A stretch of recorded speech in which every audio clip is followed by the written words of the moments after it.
Hello everyone. Let me see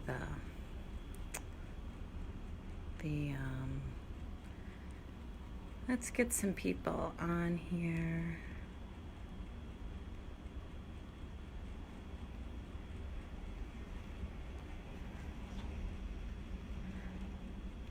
Let's get some people on here. Hello. How is everyone doing today? I know you guys can't see me, but you'll see me eventually.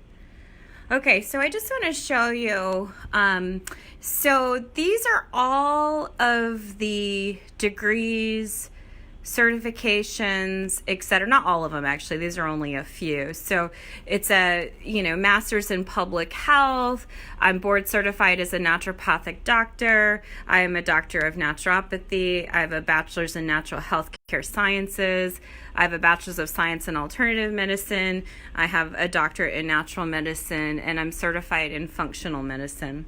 I also want to point out to you this quote by Thomas Edison, so you can kind of see it a little bit. It says, "The doctor of the future will give no medication, but will interest his patients in the care of human frame, diet, and in the cause and prevention of disease."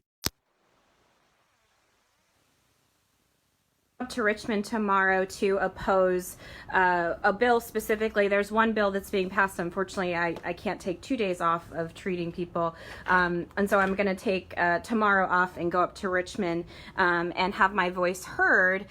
Today they're having a bill, HB1040. Please call and oppose that bill, as well as tomorrow SB858. Please oppose that bill as well. And here's why. So doctors of naturopathy like myself, we are not doctors of naturopathic medicine, meaning that we represent the oldest naturopathic organization association. That board certification I showed you is from the oldest association, the one that was developed by Benedict Lust, right?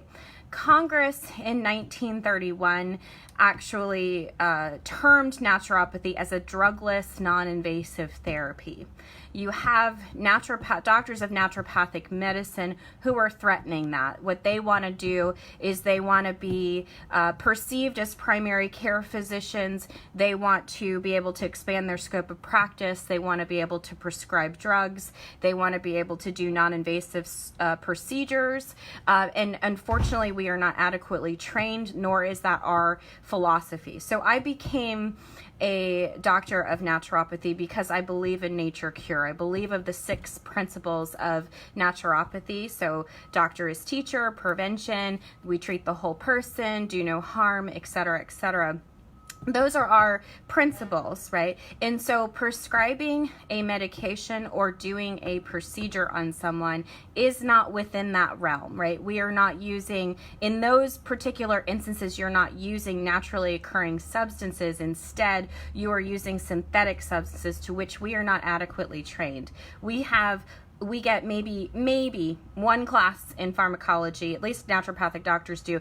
Naturopathic medical doctors, they get maybe 100 hours in pharmacology and procedure. It's this very weird hybrid of naturopathy along with medicine, and they want to be, accepted by the AMA. They want to be part of the board of medicine. They want to pretty much kind of hold their stake while also stripping doctors of naturopathy like myself of all of those certifications and degrees. So all those things I showed you, I would be kind of leveled to just having to call myself one of the designations that they deem as appropriate. So they would just wipe out my education and say, you know what, 6 degrees makes no sense to us. We don't care. We are the only way. And what's sad is in doing research on this, I also found out the elders that actually wrote their textbooks are also excluded from this particular in various states of not only getting licensure or let's see, we've actually gotten a lot of success over states in terms of, hopefully you guys can see me now, we've gotten success of getting licensure and also being accepted underneath our, scope of practice. Our scope of practice is very clear. Benedict Luss was very clear. Congress was very clear. We are a drugless, non-invasive therapy. We are healing art. We are not medical doctors. We are not doctors of osteopathy. Although we respect them and I work with them all the time, I really believe in what they do to an extent when it is necessary medically for a person to have those levels of stabilization. I think that there is a place for sure. I don't think it's our place, and that's the difference. So I've posted some things. If you are a Virginia resident, I do humbly ask you to call and sharply and aggressively oppose those bills, the HB1040, which will be heard today at 5, which some of my colleagues will be up there and standing and commenting, and then I will also be there tomorrow 8:30, driving up to Richmond. So I'll have to be up there about 7:30. And again, I will be speaking on behalf of our association, on behalf of the Doctors of Naturopathy within our state. And we want to make sure that we protect a drugless, non-invasive healing art that should stay that way, and we should not go into these other realms. So I am Dr. Erica Steele, and thank you so much for tuning in, listening, and supporting me in my practice, and supporting me as well, and continuing to make sure that families live naturally.